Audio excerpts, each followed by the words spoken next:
اللہ تبارک و تعالیٰ نے ان لوگوں کو جب اقتدار دیا، وہ کون لوگ تھے؟ سیدنا صدیق اکبر، حضرت فاروق اعظم، سیدنا عثمان غنی، حضرت مولا علی رضوان اللہ تعالی علیہم اجمعین۔ اللہ نے جب ان لوگوں کو اقتدار دیا زمین کے اندر، اللہ تبارک و تعالیٰ نے انہیں نبی پاک علیہ الصلوۃ والسلام کی نیابت کے لیے چنا، تو ان لوگوں نے یہ انقلاب برپا کیا، نمازیں عام ہو گئیں، شوق سے لوگ صدقات و خیرات دینے لگے، بھلائی عام ہوئی، برائی کا کلا کما کیا گیا۔ ہمارے ہاں بھی لوگ احتساب کی باتیں کرتے ہیں، ہمارے ہاں بھی لوگ کہتے ہیں کہ میں رشوت خوری کو، کرپشن کو، ناجائز چیزوں کو ہمیشہ کے لیے جڑ سے اکھیڑ پھینکوں گا۔ لوگ دوسروں سے مطالبہ کرتے ہیں کہ یہ سارے کام جائز کریں، لیکن خود اس پر عمل کرنے کو تیار نہیں ہوتے۔ یاد رکھ لیں کہ یہ جو احتساب ہے، یہ انسان کی اپنی ذات سے شروع ہوتا ہے۔ آپ جب نظام احتساب دنیا کے اندر مستحکم کرنا چاہتے ہیں تو اس میں پھر آپ کو اپنی ذات کو سامنے پیش کرنا پڑے گا۔ آج ہم بات کرنے جا رہے ہیں سیدنا فاروق اعظم رضی اللہ تعالیٰ عنہ۔ تو جناب عمر فاروق رضی اللہ تعالیٰ عنہ کا جو نظام احتساب ہے، انہوں نے اس کو گھر سے شروع کیا تھا، اپنے آپ سے اس کا آغاز فرمایا تھا۔ ہمارے ہاں یہ ہوتا ہے کہ جس بندے کے اکاؤنٹ میں اچھے خاصے پیسے ہیں، وہ بل جمع کرانے جائے تو اسے لائن میں نہیں لگنا پڑتا، مینیجر صاحب اسے آگے بلا لیتے، تو وہ بعد میں کیا کہہ رہا ہوتا ہے؟ کہتا دیکھو اللہ نے کتنی عزت دی ہے، مجھے لائن میں نہیں لگنا پڑا۔ بھائی لائن میں لگنا تو آپ کا یہ تھا کہ آپ سمجھتے کہ سارے مسلمان ہیں، مومنین ہیں، برابر ہیں، تو میں کسی کو تکلیف میں مبتلا نہ کروں۔ جب آپ آگے چلے گئے تھے تو آپ نے بہت سارے لوگوں کا حق مارا تھا، وہ لائن میں جو لگے ہوئے تھے ان کا وقت لمبا ہو گیا تھا۔ آپ نے تو اپنے آپ کو احتساب کے لیے پیش ہی نہیں کیا، بلکہ آپ نے کہہ دیا کہ جناب میرا تو رتبہ اعلیٰ ہے، لہذا یہ میرا حق بنتا تھا، مجھے تو استحکام ملنا چاہیے تھا۔ یہاں بہت سارے لوگوں نے اپنے حق میں چیزوں کو اور رنگ میں پیش کیا۔ سیدنا فاروق اعظم رضی اللہ تعالیٰ عنہ نے اس نظام احتساب کو اپنے گھر سے شروع فرمایا۔ حضرت عمر فاروق رضی اللہ تعالیٰ عنہ اپنے بچوں سے فرمایا کرتے تھے کہ جب میں حکم لوگوں کو کروں گا نا، اپنی رعایا کو، مسلمانوں کو میں کوئی حکم دوں گا تو تمہیں پہلے اس پر عمل کرنا پڑے گا۔ آپ فرمایا کرتے تھے یاد رکھنا، لوگ تمہیں اس طرح دیکھیں گے، لوگ اس طرح تمہیں دیکھیں گے جس طرح گوشت کھانے والا پرندہ گوشت کو دیکھا کرتا ہے۔ چیل گوشت کھاتی ہے تو کیا کبھی اس کو پیغام بھیجنا پڑا ہے کہ تو آجا یہاں گائے مر گئی ہے، بھینس مر گئی ہے؟ خود بخود اس کی نظر ہوتی ہے، وہ پہنچ جاتی ہے۔ جناب عمر فرمانے لگے میرے گھر والوں، میرے بیٹوں، میری بیٹیوں، میری اہلیہ، لوگ تمہیں اس طرح دیکھیں گے جس طرح گوشت کھانے والے پرندے دیکھتے ہیں، لہذا میں جب کسی کو عمل کروں تو پہلے تمہیں اس پر عمل کرنا پڑے گا جب میں کسی کو حکم دوں۔ آپ فرمانے لگے یاد رکھنا، اگر تم نے میرا حکم نہ مانا تو غیروں نے حکم نہ مانا تو انہیں ایک سزا ملے گی، اور اگر میرے گھر والوں نے نہ مانا تو ڈبل سزا ملے گی، تم پر ڈبل سختی کی جائے گی کہ تم نے میری بات کیوں نہیں مانی۔ یہ نظام احتساب ہے۔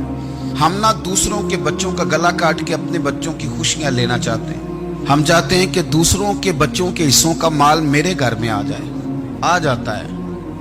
کچھ لوگوں کی سیاست چل جاتی ہے، کچھ لوگوں کا فریب اور فراڈ کام کر جاتا ہے، لیکن وہ گھر روشن نہیں ہوتے۔ ان گھروں میں پیسہ ہوتا ہے پر قرار رخصت ہو جاتا ہے، ان گھروں میں آسانیاں اور وسعتیں تو آ جاتی ہیں لیکن ایک دوسرے کا احترام ختم ہو جاتا ہے۔ سیدنا فاروق اعظم رضی اللہ تعالیٰ عنہ کا یہ طریقہ تھا کہ وہ اپنے بچوں پر سختی کرتے۔ آپ ہمارے ملک میں یہ نظام ہے، موجودہ حکمران ہو یا ان سے پچھلے، بچے سب کے ملک سے باہر رہتے ہیں، یہاں رہتے ہیں تو محلات میں، باہر جاتے ہیں تو بڑی بڑی آسائشوں میں۔ ان کے بچوں کے لیے قانون بھی الگ سے ہیں، قاعدے بھی الگ سے ہیں، اور ہمارے ملک کے اندر تو ایک باقاعدہ پروٹوکول کا سسٹم ہے، اس سسٹم سے گزر کر بڑے بڑے لوگ چلنا پسند کرتے ہیں۔ ہمارے زمانے میں بھی کچھ چیزیں سرکاری ہوتی ہیں خالص، لیکن عجیب نظام ہے نا، ہر چیز کا کرایہ بڑھ جاتا ہے، سرکاری دکان کا نہیں بڑھتا۔ باقی دکانیں 5-6 سال کے لیے ملتی ہیں، سرکاری دکان پہ آپ قبضہ کرنا چاہیں تو پورے 100 سال کے لیے مل جاتی ہے، چونکہ یہ عام عوام کی پراپرٹی ہے تو اس کے ساتھ جو مرضی کو سلوک کرے۔ ایک سرکاری چراگاہ تھی جس کے اندر جانور چرا کرتے تھے، ہمارے ہاں بھی پنجاب میں کچھ جگہ ہوتی ہیں تو ہم لوگ کہتے ہیں شام لاٹ ہے۔ سرکاری چراگاہ میں جانور چرا کرتے تھے۔ حضرت عمر فاروق رضی اللہ تعالیٰ عنہ کے صاحبزادے سیدنا عبداللہ ابن عمر رضی اللہ تعالیٰ عنہ نے بھی ایک اونٹ خرید لیا، تو سب لوگوں کے جانور سرکاری چراگاہ میں چرتے تھے، آپ نے بھی اپنا جانور وہاں چرنے کے لیے کھانے پینے کے لیے چھوڑ دیا۔ وہ جب اونٹ آیا تو پتلا تھا، کچھ دنوں کے بعد وہ فربا ہو گیا، طاقتور ہو گیا، موٹا تازہ ہو گیا۔ حضرت سیدنا عبداللہ ابن عمر رضی اللہ تعالیٰ عنہ نے بیچا تو وہ ڈبل قیمت سے بھی زیادہ کا بکا، کیونکہ پہلے دبلا پتلا تھا، اب موٹا تازہ فربا ہو گیا۔ حضرت سیدنا فاروق اعظم رضی اللہ تعالیٰ عنہ کو پتہ چلا تو بلایا، فرمایا پتر اونٹ بیچ دیا ہے؟ ابا جی بیچ دیا ہے۔ فرمایا کتنے کا خریدا تھا؟ اتنے کا۔ بیچا کتنے کا؟ ڈبل قیمت بتائی۔ فرمایا اس طرح کر کے اصل رکھ لے اور جو اوپر ملی ہے مجھے دے دے۔ حضور آپ نے کیا کرنی ہے؟ فرمایا میں سرکاری خزانے میں جمع کروں گا۔ حضور کیوں؟ فرمایا اس لیے کہ تیرا اونٹ سرکاری جگہ پہ چرا کرتا تھا، وہ گھاس سرکاری جگہ سے کھاتا تھا۔ حضور سب کے کھاتے۔ حضرت عبداللہ ابن عمر کہنے لگے سب کے کھاتے ہیں۔ آپ فرمانے لگے تو سب میں شامل نہیں ہے، تو امیر المومنین کا بیٹا ہے، تجھے میں یہ حق نہیں دے سکتا، تیرے اوپر تھوڑی سختی زیادہ کی جائے گی، تجھے یہ حق نہیں ملے گا۔ تو اپنے اونٹ کو چونکہ سرکاری چراگاہ میں چرایا کرتا تھا، لہذا تجھے وہ جو اصل رقم یہاں جمع کرانی پڑے گی۔ ہمارے تو بچے پہلی بات تو یہ ہے کہ بات ہی نہیں سنتے، یہ سب کے بچوں کی بات کر رہا ہوں، وہ ٹیچر کے بچے ہوں، سیٹھ کے بچے ہوں، پیر کے بچے ہوں، امام صاحب کے بچے ہوں، کسی کے بچے ہوں، پہلے تو سنتے نہیں۔ اور اللہ خیر کرے اگر آپ کوئی سنانا چاہیں تو فوری طور پر وہ ہوم منسٹری کے پاس پہنچ جاتے ہیں، ان کی اماں ان کی وکیل بن جاتی، آپ کہہ ہی کچھ نہیں سکتے، حالات رخ بدل جاتے۔ اس کا نقصان یہ ہوتا ہے کہ ان کو تراشا نہیں جا سکتا، ان کو ہیرے نہیں بنایا جا سکتا، ان کے اوپر کچھ ایسی میل کچیل چڑھ جاتی ہے جو بڑی عجیب و غریب ہوتی۔ اور کچھ لوگ ایسے ہوتے ہیں جو خرابی کرنے میں بھی اپنا کردار ادا کرتے ہیں، خرابی کرنے میں، اور بڑے لوگوں سے منسلک ہونے کے لیے لوگ رستے تلاش کرتے ہیں، رستے۔ میں چونکہ چیزوں کا مطالعہ کرنے کا بڑا شوقین ہوں، تو میری والدہ داخل تھی کئی سال پہلے ہسپتال میں، تو مجھے اس ہسپتال میں کچھ دن رہنا پڑا، ایک پرائیویٹ ہاسپٹل تھا، تو اس میں نا انہوں جگہ جگہ لکھ کے لگایا تھا ملازمین کو بخشیش نہ دیں، ہم ان کو بڑی اچھی معقول تنخواہ دیتے ہیں، سیلری بڑی عمدہ ہے، تو لوگ بخشیش نہ دیں۔ میں نے جو مینجمنٹ کے لوگ تھے ہاسپٹل کی، ان میں سے ایک سے میں نے کہا کہ اگر کوئی بندہ اپنی خوشی سے دینا چاہے تو آپ نے بڑا موٹا لکھ کے لگایا برائے مہربانی ان کو بخشیش نہ دے۔ اس نے بڑی قیمت، سادہ آدمی تھا پر میری بڑی اس نے مجھے بات بتائی، مجھے نفع ہوا۔ کہنے لگے مولوی صاحب جب کچھ امیر لوگ ہسپتال میں مریض لے کے آتے ہیں تو وہ صفائی والے کو پہلے ہی 500 روپیہ دکھا لیتے ہیں آتے ہی، پھر وہ جیسے آواز دیتے ہیں صفائی والے فٹافٹ اندر آتے ہیں، ان کا کمرہ صاف کرتے ہیں۔ تو سارے تو بیچارے اتنے مالدار نہیں ہوتے کہ آتے ہی پہلے کام والے کو 500 دیں۔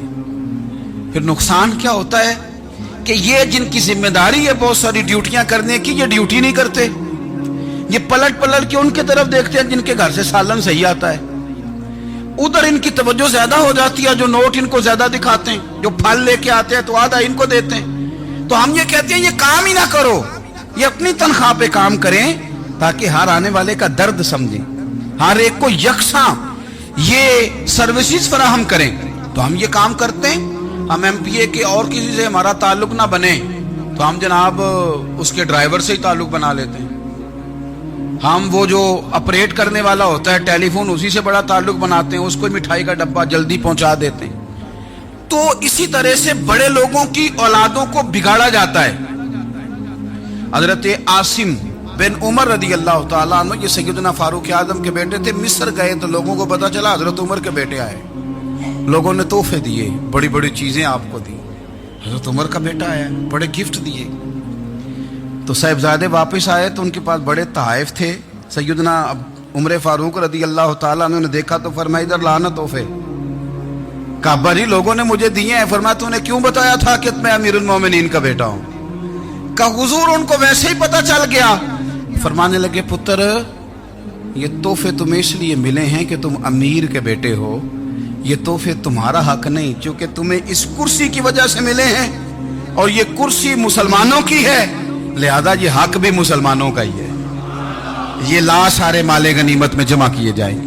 آپ اپنے گھر سے جب احتساب شروع کرتے ہیں، اپنے گھر سے، اور یہ یاد رکھیں یہ جو لوگ آتے ہیں آپ کے بچوں کو نوازنے کے لیے، یہ انہیں خراب کرتے ہیں، بگاڑ پیدا کرتے ہیں، یہ عجیب و غریب سی چیزوں میں مبتلا کر دیتے ہیں، بچوں کا نقصان ہوتا ہے کل کلاں. پھر جو شاپر اچھا لے کے آئے پیر صاحب کے بچے ذرا اس سے پیار سے ملتے ہیں، نقصان ہو جاتا ہے، یہ دستے نگر ہو جاتے ہیں، یہ لوگوں کی طرف جیتے ہیں، دوسروں پہ ڈیپینڈ کرنے لگتے ہیں. حضرت ابو موسیٰ اشعری رضی اللہ تعالیٰ عنہ نے پہلے تو ایک قلین بڑا سونا تھا، تو آپ نے حضرت عمر کے گھر بھیج دیا کہ چلو ان کے گھر میں ان کی اہلیہ بچھا لیں گی. کہیں سے تحفہ آیا. پھر وہ جس کمرے میں مال غنیمت اور خزانہ رکھا جاتا تھا اس کی صفائی کر رہے تھے تو ایک دینار مل گیا. تو وہ دینار بچے سارے جا رہے تھے تو ان میں سے حضرت عمر کے ایک بیٹے کو چھوٹے کو بلایا اور بلا کے کہا پتر یہ دینار لے لو. حضرت عمر نے دیکھا کہ بیٹے کے ہاتھ میں دینار بھی ہے اور گھر میں قالین بھی ہے. ایک موقع پہ وہ قالین گیا، ایک موقع پر بچے کو ایک دینار دیا. تو حضرت عمر اپنی اہلیہ سے پوچھنے لگے یہ کہاں سے آیا قالین؟ کہا جناب ابو موسیٰ اشعری رضی اللہ تعالیٰ عنہ نے بھیجا ہے. بیٹے سے پوچھا دینار کہاں سے آیا؟ کہا مجھے انہوں نے ہی دیا ہے. آپ نے وہ دینار بھی لیا اور قالین بھی لیا اور اس کو لپیٹا اور جناب ابو موسیٰ اشعری کو بلایا اور اتنے سخت ناراض تھے. فرمانے لگے ابو موسیٰ اشعری سے کہنا میرے پاس پیدل آئے، گھوڑے پہ نہ آئے.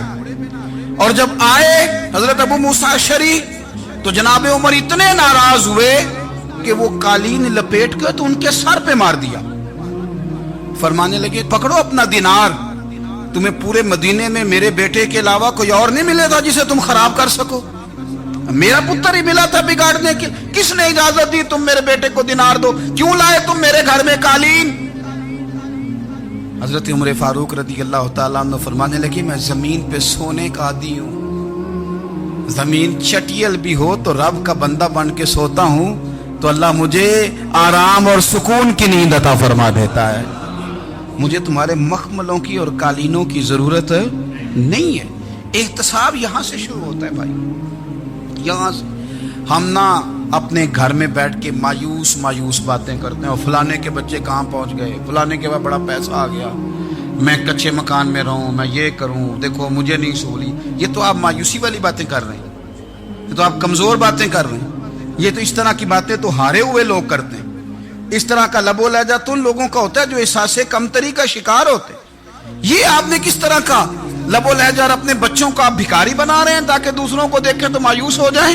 اٹھ باندھ کمر کیوں ڈرتا ہے، پھر دیکھو خدا کیا کرتا ہے. آپ کا جو احساس ہے وہ اتنا خوبصورت ہو، آپ کے لہجے کے اندر اس قدر ٹھہراؤ ہو، آپ کو اطمینان آ چکا ہو، اور آپ کے بچے کبھی بھی کمپیریزن نہ کریں اپنا کسی کے ساتھ، کبھی بھی انہیں کرنے نہ دیں. آپ وہ کبھی یہ بات نہ کریں کہ فلانے زیادہ اچھا کھاتے پیتے ہیں تو ہم کدھر ہیں، کرنے نہ دیں. انہیں بتائیں کہ بیٹا اپنی مٹی پہ چلنے کا سلیقہ سیکھو، سنگ مرمر پہ چلو گے تو پھسل جاؤ گے. ان کو بتائیں کہ جو تمہارے پاس ہے یہ خدا کا عطیہ ہے، اسی پر تم نے قناعت کرنی کبھی بھی. حضرت زید بن حارثہ سے نبی پاک صلی اللہ علیہ وسلم کو بڑا پیار تھا.